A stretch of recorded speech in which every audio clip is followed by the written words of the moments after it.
বিয়েতে ধর্মই ছিল পথের কাঁটা। শ্বশুরকে বাগে আনতে লেগেছিল 3 ঘন্টা। সাগরিকা জাহিরের বিয়ের গল্প সম্বন্ধে আপনাদের জানা আছে?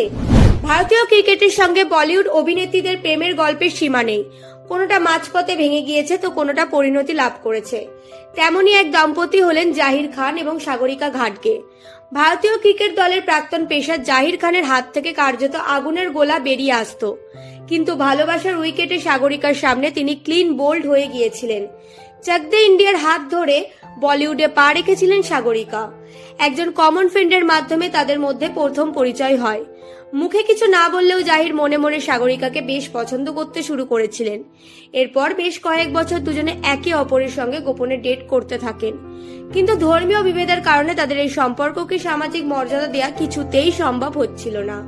শেষ পর্যন্ত 2016 সালে ভারতীয় ক্রিকেট দলের প্রাক্তন অলরাউন্ডার যুবরাজ সিং এর উদ্যোগে হওয়া একটি পার্টিতে